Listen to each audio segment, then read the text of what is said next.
always tell when a streak's going to come to an end. You win a couple of games, you probably shouldn't. There are teams out there that could use that quality of playoff goaltending. All right, Ray, you ready to do this? Yep, let's go.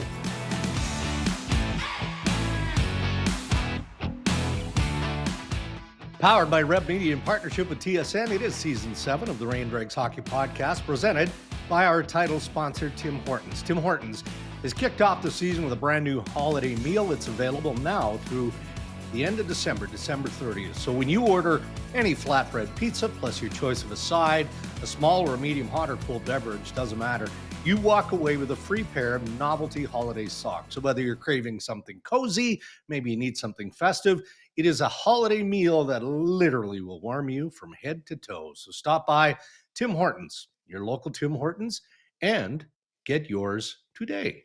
How are things going, Ray? Everything good? You had a nice weekend, lots to talk about around Vancouver, just generally good times, huh? Yeah, I had a great weekend. I didn't have to do anything. I'm literally on break until December 27th, which Love it. for the first time in 20 years, this is the longest break I've had. So we're doing great. We get Riley home for Christmas on Wednesday. Oh, He so good. writes his last final, and he finishes at 9:30, and he's got a flight at 10:45, and I'm like, can you make it? Like the airport in Penn State it's at State College is like 10 minutes away. He's like, oh yeah, I'll make it. And so he's all revved up. He's excited to come home for Christmas for a month. All his buddies are home. So we get him home on Wednesday, and it's just good time of the year to be home. That's for sure. How about you? What do you got going? In the snow? What do you got? Yeah, we've had a lot of snow. Yeah. In fact, Holly managed the snowblower while I was in Colorado for the Board of Governors meeting. So that's a huge plus. Not a first. She's tried it before, but the fact that she managed, it's a big lumber, like cumbersome sort of machine. Right. But no, she dealt with that. Well, you know what? She should try it. She should try it again. Just because you want her to learn to be more efficient. So maybe the next time you can look out the window and watch her do it. I mean, that would I'll pass that along. Yeah, see how that goes. I'm in a bit of a predicament here. I mean, I don't know if you're the same, but Christmas always seems to sneak up on me. And no, see, this is different because Mason is staying out west for job reasons. New man on the pole, so he's not coming home. He's not coming east. So Holly was just there. So I'm actually jumping on a plane. Today's Tuesday, tomorrow, Wednesday morning. So I'm going to spend 4 or 5 days there and come back on the 23rd. And then Katie and her pal, well, he's not a pal anymore, her fiance, Matt. Yeah. They're coming on the 23rd. So I guess, I don't know, through my laziness, just ignorance, I'm thinking about this on Sunday. I'm like, okay, wait a minute. Like I'm getting on a plane Wednesday morning, so I'm not back till the 23rd, late day, Christmas Eve. I better do some Christmas shopping here. So I did a little bit yesterday, and now Tuesdays, as you know, are always busy. Because we've got regional games and insider trading, the podcast, a lot of. Somehow I've got to squeeze one more hour of shopping into this day before I get to TSN and then onto that airplane on Wednesday. So wish me luck. Well, see, you'll get it done. I mean, you'll grind it out. But yesterday I had on my little to-do list, Christmas shopping. And so I went down and opened up my laptop and I did some Christmas shopping. And in 15 minutes, I probably got the wrong size for a few things, but it's the thought that counts. And it's the thought. We'll deal with that later on. I like to zip around the mall for the stocking stuffers for that stuff. And do you do that Christmas Eve or around the 23rd? Like Christmas Eve is mayhem out there. Yeah. So like I said, Riley's coming home Wednesday. So we'll go. They're at the age now. They're, Reese just turned 16. Riley will be 19 at the end of the month. They can probably contribute to picking out their mother's Christmas gift at this point. Yeah. That's what we'll go to the mall for. And the other thing is December 30th, Matt will be here, our oldest, and Landon. and myself, and then Riley will be 19. So we'll probably head out to the pub, and and he goes, "Oh, this will be great." You know, he's been at college, right, since October or August. He goes, "That'll be great. We could get like my first beer." And I'm like, "Yeah, right, exactly." Legally, So, yes, your first beer legally. So we're this will be a fun couple of weeks coming up.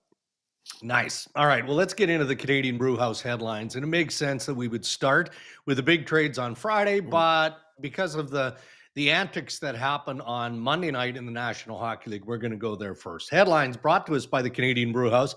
Hockey lives at the Canadian Brewhouse. Catch every game with their beer specials, game day prizes, so much more. It is the best hockey house in town. See in-store at thecanadianbrewhouse.com for details on what your local brewhouse is up to this hockey season. So yeah, a lot to chew on between the Vancouver Canucks, the Minnesota Wild, the Oilers, the Penguins, the Nashville Predators involved in a lot of activity on Friday. But first, a couple of key plays Monday night that may or may not impact Olympic decisions moving forward. You know, let's see. You know, we got to wait to see how injured Brandon Hagel is. We're recording Tuesday morning. I expect that we'll learn more about his injury, if not the specifics, then whether it's long-term or not later in the day. And then also Mikko Rantanen on Darcy Kuemper. Okay, which one do you want to start with? Jones on Hagel? Because I can tell you, Julian Brisebois, the Tampa Bay Lightning, know that Seth Jones is not going to face supplemental discipline from the Department of Player Safety. Not happy. Tampa Bay is not happy. Well, Felt like this was a suspendable act. Well, they should be pissed off. I mean, this is the second time that Hagel has taken one high in this series being Florida versus Tampa. I just don't. I do find at times player safety twists itself into pretzels so a guy doesn't get suspended, as opposed to when I'm looking at the play, Jones hits him in the head with his right elbow, which is now chicken winged off his body. It's not. It's not a last minute reaction either. In my view, he's right-handed. He's holding his stick in his left hand, and his right arm is already off his body, and it's out, kind of like he's going to grab a holster, and it's already out. And when Gensel cuts back, he just chicken wings his elbow up and hits him right in the head. Now you can pretzel yourself into saying it's a fast decision and all that. And I know it is. I mean, I wandered around out there for a while, and I got a pretty decent idea about it. But the danger is when there is no supplemental discipline, that everybody feels the leeway. Right. They don't feel the tightening. And so Florida versus Tampa is starting to leak back to 1987, and where something bad is right on the cusp of happening. Like you can see it. We used to go into places where an incident had happened the game before, and there's just a different feeling. Like you're a little bit on, your spidey senses are up, and it won't take much. It will not take much for that to explode again. And I was really surprised to learn that there was no discipline on Jones's hit.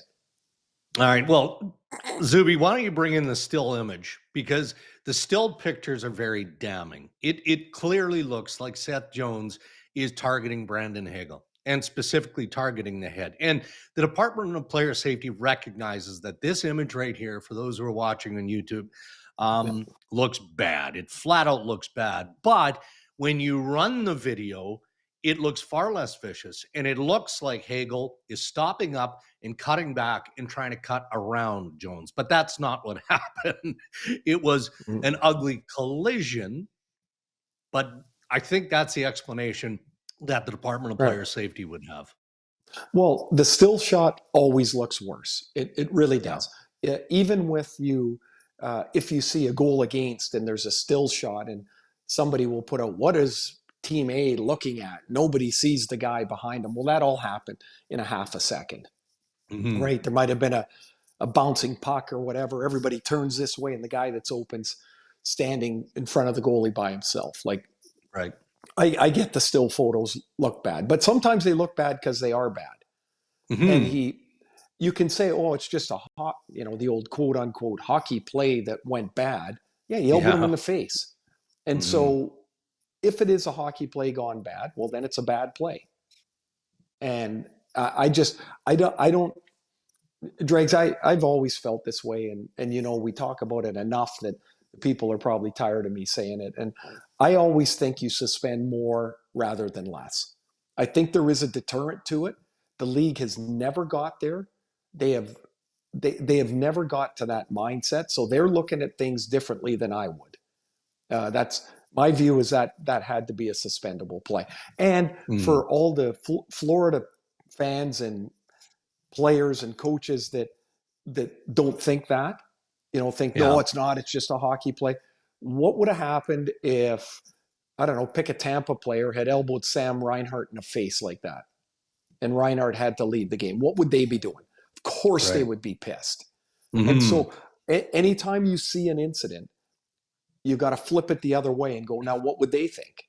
Right. And I think it would be pretty clear Florida would be looking for some kind of discipline. Darcy Kuemper is in the conversation to be one of Canada's 3 goalies at the Winter Olympics. Yeah. Along with Binnington and Logan Thompson, and Wedgwood is clearly in that conversation.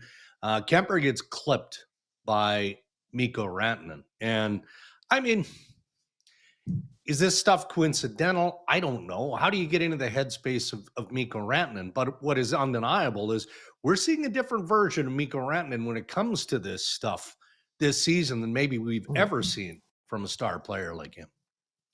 Yeah, he is. So he had 1 week there where he had a couple of majors and game misconducts, like he was running amok. And then this play last night, I see why LA's sour. Of course, their goalie had to leave the game. He's standing, I believe, kind of Kuemper with his feet in the paint and his head's outside the paint.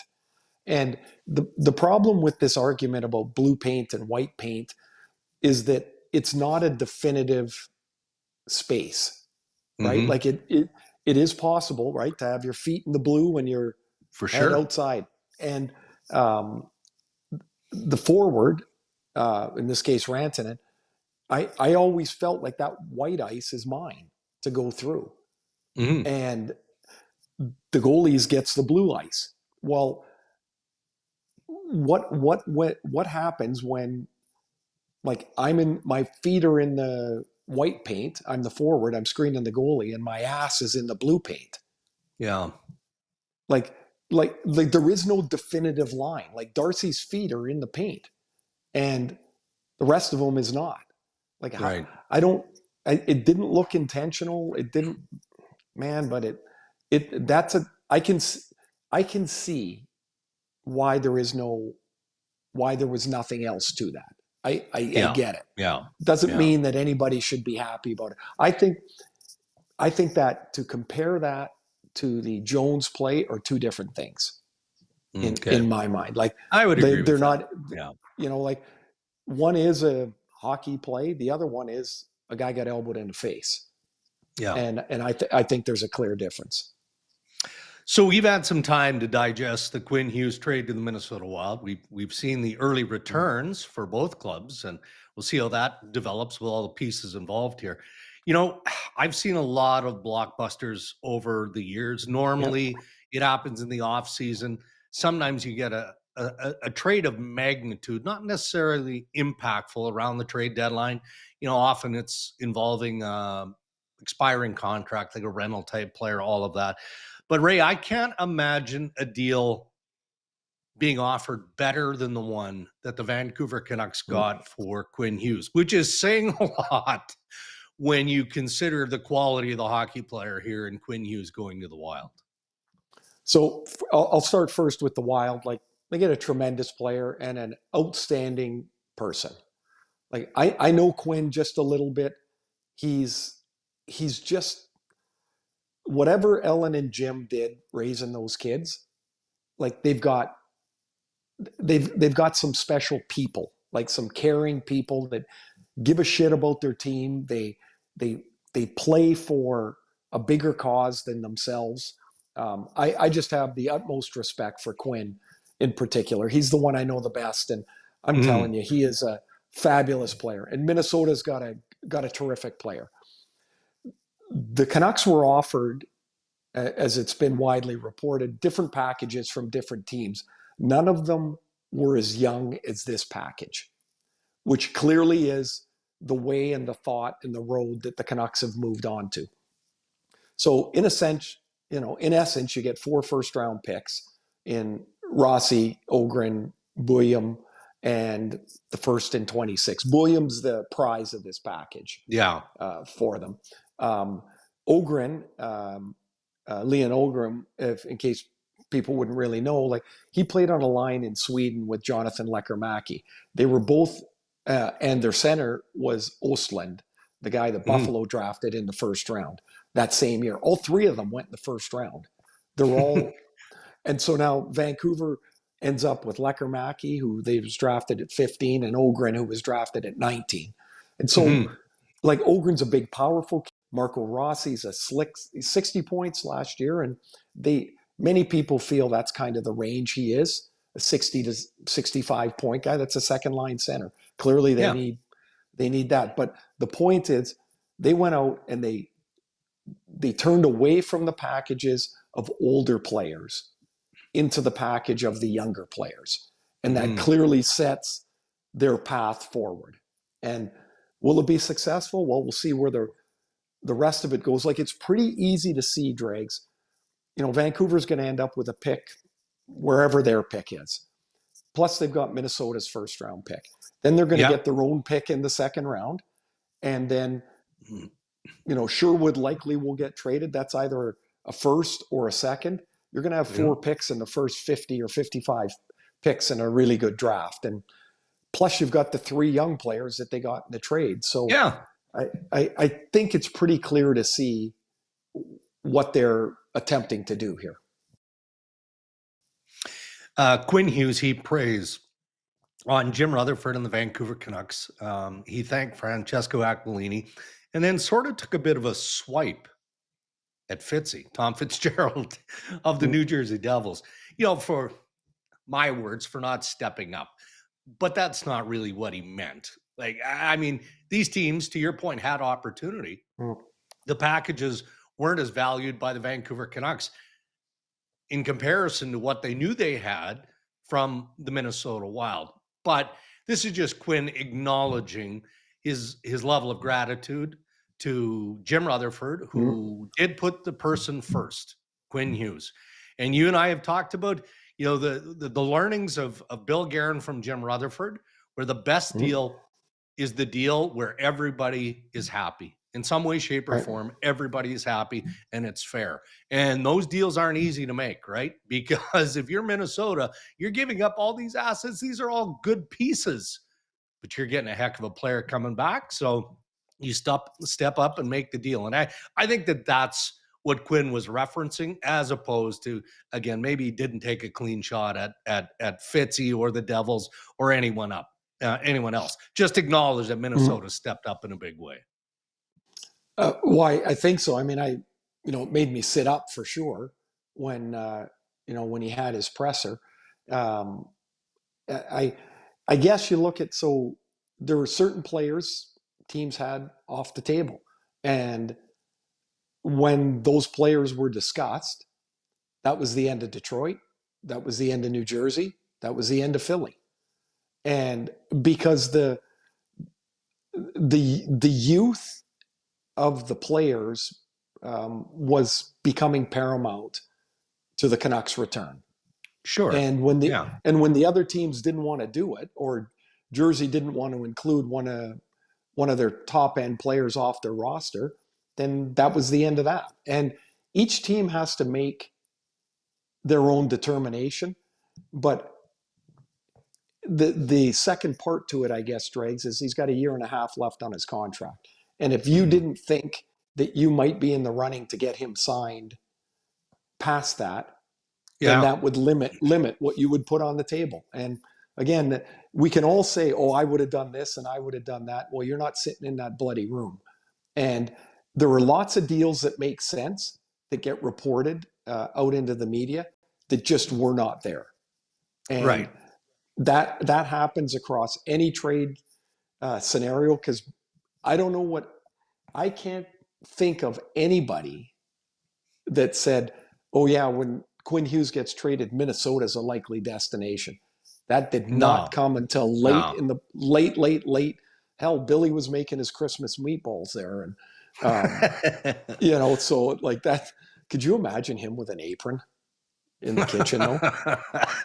I had that thought about him getting the call. His hands are all mucked up from making the meatballs. He presses the accept with his elbow, and it's Vancouver saying, "Okay, we got a deal." But he's still making the meatballs. Like I don't know. That cracks me up to think of. That's how it all happened. Well, and the first thing I thought of was those big mitts of Billy Guerin. I mean, what are you making, softballs or volleyballs for meatballs? Yeah, those aren't delicate little meatballs, are they? They're not. They're like some big they are softballs. That's what they are. Yeah, for sure they are. Yeah. Well, I don't think the Oilers care, but they made a fairly significant splash, I would say, earlier in the day, right? Oh yeah, acquiring Tristan Jarry from the Pittsburgh Penguins. Stu Skinner, Brett Kulak, the main elements going to the Penguins. Sam Poulin, who's an American League player, also part of the deal now with the Oilers. But the Oilers also added a 25-year-old defenseman in Spencer Stastny from the Nashville Predators. So we can boil this down any way we like. But at the end of the day, it comes down to, okay, is it change for the sake of change, or do we believe that Tristan Jarry gives the Oilers that much sought-after stability in goal? Well, I don't know how you would firmly put your feet on the side of, yes, this is the newfound stability, because Jarry just hasn't been able to provide that in Edmonton. He has had, or rather in Pittsburgh, he's had really good stretches of play. And then by last March, he was in the American League. He cleared waivers. And when you see a team could have had him for nothing. Yes, they could have, but he had 2.5 years left on his contract. And nobody was going to take the full boat of contract for nothing. You've got to move money and stuff out in exchange. So I saw Jarry when he came back twice, I believe, after he came back on waivers. He went through waivers, he went to the American League, and then after the deadline, he came back up. And it looked a little bit like the pressure had been released on him. The pressure valve. Yeah. It just looked like he just looked a little more normal. The two things that I mean, time will only tell us this, is Jarry has not the habit, but it happens that he gives up one you don't like about once every 2 games. It goes in and you're like, oh boy, how did that get in? And so that's a little bit Skinner-ish, right? And the second part is he just doesn't have a lot of playoff experience. A couple of years ago, he was the starter in Pittsburgh, and he was trying to play on a wonky ankle. He had hurt himself coming down the stretch, and he made it through most of the first game against the Rangers. It played very well, and then he had to come out of the game. And that eventually led to Louis Domingue and the spicy pork and whatever he was eating when he had to go in. So, but I don't really worry about the playoff stuff as much, Dregs, because he's an older guy. He's late 20s, and I just think that part he'll be able to stomach, whether he can be steady enough. And don't forget the guy they traded, they got to game 6 and game 7 with him. So that's how much better does he have to be? I guess change for change really becomes what that became. I think Stastny is probably better than most people know. He's a fabulous skater, tremendous skater. I was told he'll leave you a little bit wanting with his puck play, but he's he's a legit player. Yeah. Maybe he's a younger Kulak? Because I always thought Kulak was going to be better with the puck than he is, but he's really a legit NHL defenseman. Kulak is. So when I look at the Oilers' defense as it's currently constructed, though, Stastny's got about 80 games of NHL experience. Emberson does not have a whole lot. So at some portion, they're pretty inexperienced. I kind of liked the safety blanket of Kulak, even though he hadn't had a tremendous start to the year. More pressure now on Matthias Ekholm to find his game again. But it seems like the Oilers are trending in the way that I don't know why it takes them 30 games every year, but they seem to be trending. They're trending in that positive direction. Well, that's an excellent word. And I want to shift over to the Maple Leafs because it's hard to identify what direction this team is trending in. Now, Joe Woll is expected to return to the Maple Leafs tonight, being Tuesday night against Chicago. Yep. Goaltending, though, hasn't been an issue, I would say, for the Leafs of late. Saturday provided for a lot of people a damning comparison between these clubs. I mean, Connor McDavid's first off the turnover, that's vintage. We're accustomed to seeing that burst of speed, although Oilers fans would argue, well, we haven't seen as much of that this season as we're used to seeing, but it was there. It was there Saturday night front and center. Another sloppy third period by the Toronto Maple Leafs, which is what blew that game open, right? So is that a trend in Toronto just not being able to hold on to those tight games, or worse, just allowing teams to take control of the hockey game in the third period?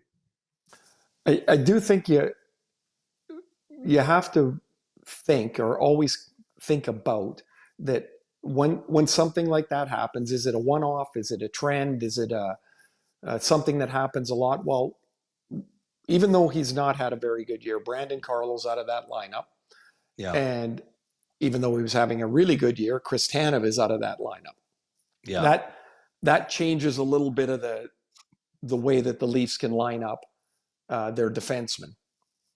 That's the first thing. The second thing is there has been, without question, a struggle of application for the Leafs this year. Like they get it and you go, oh man, they've got it. They're starting to check really well, and then poof, it's gone. Yeah. And so that becomes the concerning part for me. And I think part of that is when the pace of the game ramps up, Dregs, that's not a comfortable time for the Leafs. And so when the Oilers get rolling there and all of a sudden Draisaitl's standing on the cliff of 1,000 points and McDavid's flying all over the place, everybody else in an Edmonton jersey has picked up a half a step at that point. And that is, as much as it was sloppy by Toronto, my feel was that they can't keep up to this pace right now. And agreed. And that's I don't know how you fix that, really. Well, again, excellent segue, and we'll wrap up the Canadian Brewhouse headlines with this because I'm asking you to put your GM hat on. All right, we just saw the blockbuster. Billy Guerin reached down and grabbed his you-know-whats and said, okay, whatever you want to describe it being, we're going for it. We're all in. Well, that's what the GM of the Minnesota Wild did, right? With support, obviously, from ownership. So we're told Austin Matthews isn't hurt. There's nothing lingering here. Craig Berube has ruled skilled players, what he has available through that line, Nylander, Domi, Michelli, go down the list. I mean, they've sifted a bunch of. Robertson has been on that top line occasionally.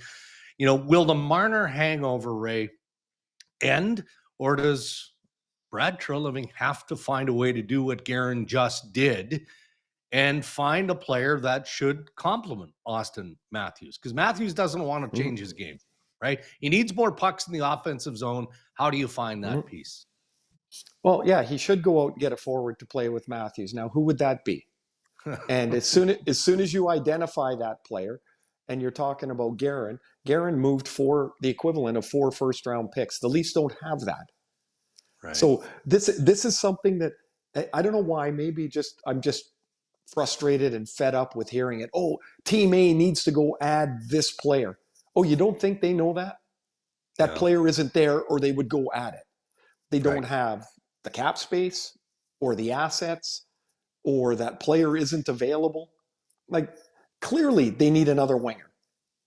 I don't know that I hope they didn't think Michelli was going to be the guy to help, replace Marner, that was going to spur Matthews to another good season. Like, I mean, that was, in my mind, that was not going to happen. I think that became a bet of, hey, maybe it could, like maybe it could. I don't know, like, because there's nobody else there. So, like, where are the players? Like, when you hear, in the offseason, the cap's going up, but where are the players? Who's available? All the most tasty free agents have been signed. Yeah. So if you're trying to do this in season, are you, like, say you decide to call Vancouver, right? Because we just talked about Vancouver. They've changed the path that they're on. Who are you trying to acquire? Yeah. Who's the guy to play with Matthews? Like who is it? Yeah, it's hard. Yeah. I don't have an answer for you. You could call Nashville, and do you want to try and trade for Steven Stamkos? Well, if you do, what do you have to give them? Like, that becomes the next problem. What possibly can you give them? Because they don't have a lot of assets. So, and I'll compare them to Minnesota again here, because obviously Minnesota's in the news. Minnesota's sitting in a division with Colorado and Dallas. Like, you have two choices. You can go kind of all in because you've got a good team in Minnesota and try and compete with those teams, or you can wait half a decade till those teams don't get any good, till those teams start to fall off. Well, you can't wait 5 more years. So they made their bid now. The Leafs have been doing that over the last few seasons. First rounder was Carlo was a first rounder, right? Lawton was a first rounder. Like, you might not, Foligno back a few years ago was a first rounder. Yeah. They've tried all this stuff. It just hasn't worked. And now you're left with diminished assets and a slower team. And it's I think there's going to be stretches of good play, Dregs, and then stretches of play where it's not working for them. And that's kind of, I think we've seen that in the last couple of weeks. Agreed. All right. Those are your headlines. Thank you to the Canadian Brew House.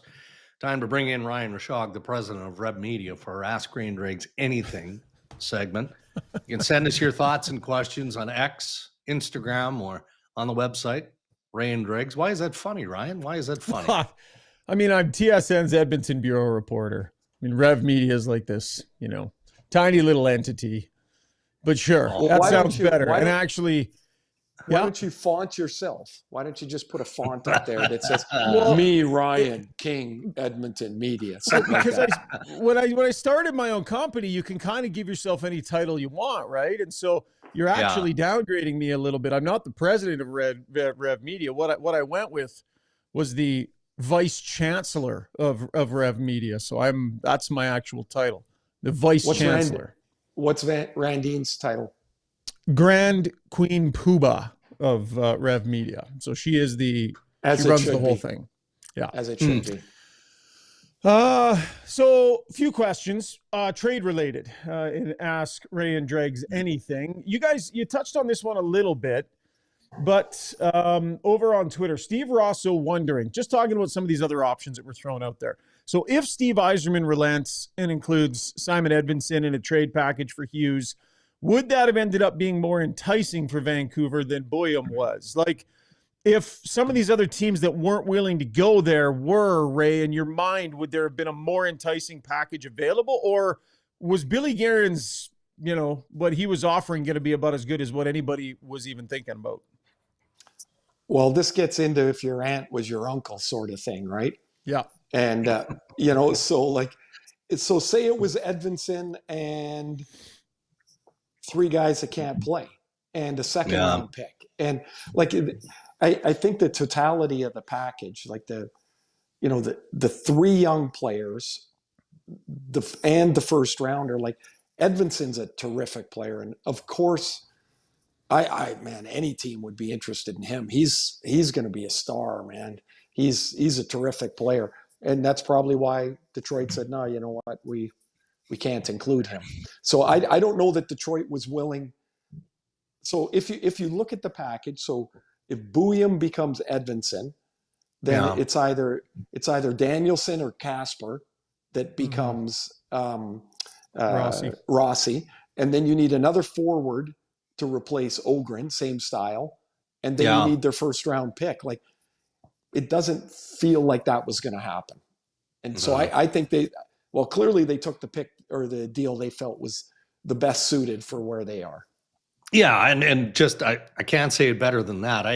I think you have to also recognize, though, that without acknowledging that the Minnesota Wild had this deal on the table, that was the deal that Jim Rutherford was shopping to these other teams, right? Again, without giving up the identity, here's what I have. Here's the quality of the player, the prospect, and the draft pick that I have. So let me know. And it's not like the Vancouver Canucks, their pro scouting department hasn't gone through every piece of the Detroit Red Wings, the New Jersey Devils, the New York Rangers, the Buffalo Sabres, the Flyers, all of that. And if Vancouver doesn't see the fit, well, that's probably where it ends based on what you knew you had from the Wild. If I could just really quickly, Dregs, you touched on something there that in a deal of this in every deal, but a deal of this magnitude, because the players are so young, the meetings included the amateur staff, which is headed by Todd Harvey here. And so they went through their draft profiles of all those players. And then the pro scouting department, which is headed by Brett Henning, they went through where those players are now. And then they started to build that package for each of the teams. Like, it's not like they sat down on a Tuesday and then made the trade on Thursday. Like, those discussions are bubbling over the course of the last few weeks. Dregs, you reported that right around American Thanksgiving, Quinn had pretty well made it clear that he wasn't going to re-sign. Yeah. So, that's 2.5 weeks before the deal was consummated. It's fair to say there was more than a couple of meetings about this. I have a couple of friends that are big-time Vancouver Canuck fans, and one of the things both of them said to me was, the thing about Bouillon, it feels like nobody's quite sure just how good he's going to be. Like, he's good. Like, everyone knows he's going to be good, but he's one of those guys that feels like could be better than people expected, Ray. Like, big ceiling there. Well, they hope that. I mean, his college freshman year had, I believe, was better than Quinn's. Now, what does that mean? I don't know. Exactly. Yeah.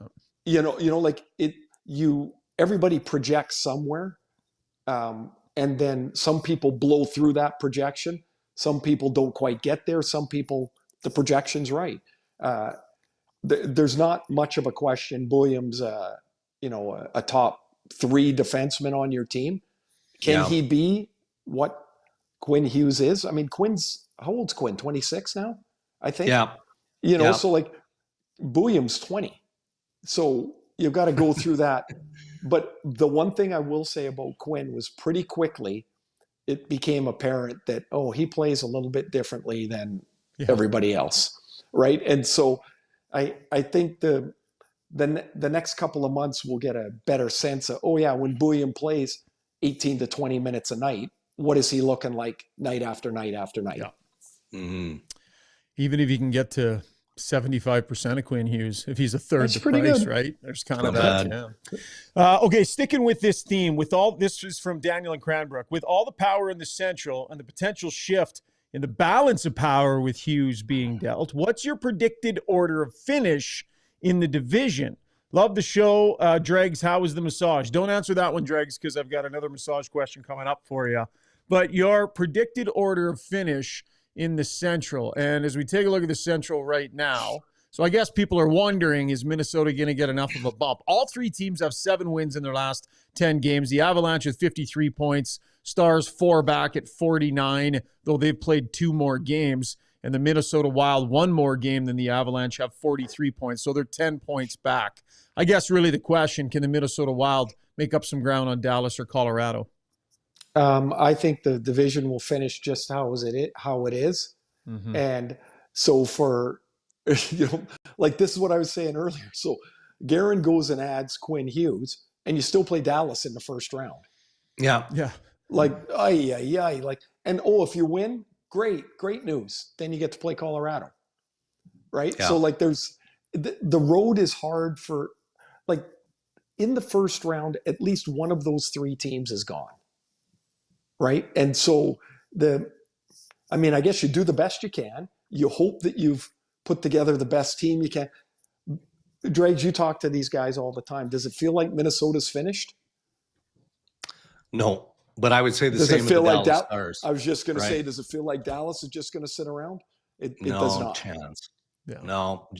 Yeah, and look, I mean, there's still some uncertain with Tyler Seguin, all of that, right? So Jim Nill and the Dallas Stars could have significant money to spend, assuming that Seguin is out for the duration of the year. And if that's the case, there is zero chance Tom Gaglardi is going to leave any money on the table. So they're going to load up as best they can. Okay, this last one comes to us from Kevin Medland. The subject is Dregs shoulder blade knot. Patriots Dr. Kevin here. Heard you talking about your first massage adhesion of the muscle near your shoulder blade. 99 times out of 100, that is a rib out of place. Find yourself a chiropractor, my friend. That came to us from Dr. Kevin. So maybe just a debrief, Dregs. You had a little trepidation about going into your first ever massage. Take us through the process and how you felt after it was all said and done. I mean, it was tremendous. Not going to lie, it was painful. And it wasn't just the one knot. Apparently, I had several. However, Shauna, the masseuse, said to me while on the table at Peak Health and Fitness that, okay, loaded with knots back there, although my muscles responded remarkably well. That's what she said. I'm just passing it along. And Kevin, thank you for the direction. However, I see Dr. Sheila Keeber at Peak Health and Fitness, where I also went for the massage. Dr. Keeber is a chiropractor once every 2 weeks. Probably have done that for 15 years. Yeah. Huh. I'm just a broken mess is what it boils down to. I think there's a couple of things. Respond. I think we have to unpack that. It's so okay. What I'm guessing that means is there's not much muscle in the muscle, and so it responds. It's kind of like a bowl of Jello, and it just kind of like moves around. And I think the term she was looking for was flubber, I believe. No, that could be it. She described it as a handful of rubber bands. And, when you roll the bands together, what happens? They ball up. But when you stretch them out nicely, well, that's the way your muscles are supposed to. And I will say, I don't know if you guys have ever had a rib out and had it adjusted back in. Yes. The sound, yes, but the sound it makes, when you're like, what was that? It's like clunk, and you're like, yeah, I think I feel better. You think you feel better. Then you get up and you're like, oh, hey, I kind of feel I can breathe. I can breathe again. That was helpful. Yeah. What did you say the name of that place was, Dregs? Peak what? Peak Health and Fitness. Yeah. Peak Health and Fitness. And you felt you belonged there, hey? You thought that was a place for you, hey? Peak Health and Fitness. I've only been going there for 15 years. What are you saying? All right. Make sure you have the right one.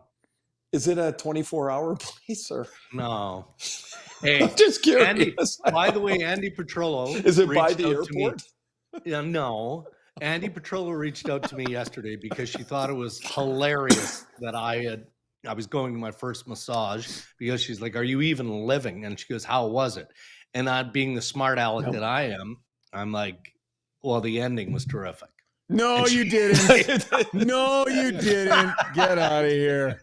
He was like, "Oh my God." I didn't imply anything. It was an hour-long massage. It was tremendous. Yeah. That's going to wrap the segment. Let's get us out of here. Thank you. That's Please. Ask We gotta Ray and get Dregs. going here. I'm busy. Looking Thanks, forward to man. next show, guys. Next show is going to be a fun one, and we'll let Zuby hop in here and update everybody on our scores. Oh, yeah, look, but this is got all why. his notes. I'm Those ready are the to go. Olympic teams, Team USA, Team Canada. Yeah, we hope to unveil that on Friday, I guess. All right, Ryan Rashog. Now we got to bring in Chris Zamunya. Zuby's got a rundown on our Tim's Hockey Challenge, and I don't boast very often, but I'm not also going to lie and sit here and say that I haven't been looking forward to the night where I went 3 for 3. And that happened, Zuby. You nailed it. You know it, brother. That happened. This is big. Yeah, and I've been playing every night. I think I have a couple now, but I was same thing. I mean, I was getting come on, I want that 3 for 3. It is difficult to get, and yeah, Dregs, you hit it on a show night. Austin Matthews, Alex Iafallo, Gabe Velarde doubling down on the Jets, and you came through, and oh my goodness, that 3 for 3 has launched you out into a huge lead here in the overall. Not even standings. close. Not even close. 23 for 54, 575 points. Ray, now you had 1 correct on the last show day, but you're 18. You're 5 back now, Ray. Not even close. Not even 450 close. points. Man, you need a big one. Yeah. And of course, and I think Shager is playing as well. I don't. I've kind of stopped keeping track. No, he's got 11. He got 1, I think. He's 11 for 54, 275 points on the Ray and Dregs profile. I've got 60 total correct, maintaining that 30%. I got a 4-day streak going. I had a 6. I was 1 away from a free coffee and lost it on the last day. I'm back up to, I got a 4-day heater going. So hopefully I can keep this one going and get myself a tasty beverage. All right. Good stuff, Zuby. Thank you. Right on. Thanks, Zuby. All right. There's our Tim's Hockey Challenge. And, it's a fun thing to do. Do you do it beyond show days? I don't. Zuby does because he manages the Ray and Dregs show. But Sometimes do I do. Sometimes I do. I got to say, I feel a little beaten down here. I was right on your heels, and now you seem miles away. I gotta claw back. Got to claw back. Yeah, I'm not that confident. There's an tough picks today.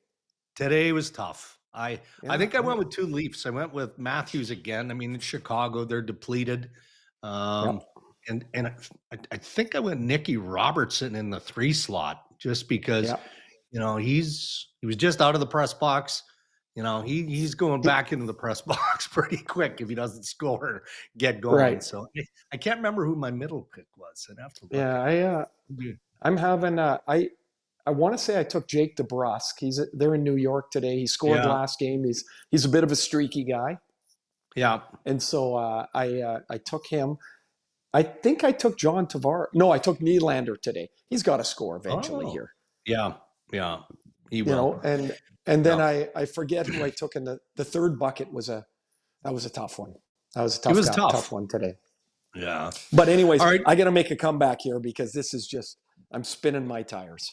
Nah, it's a long year, man. We're not even at the midpoint yet. So we've got a ton of Tim's Hockey Challenge ahead of us. All right.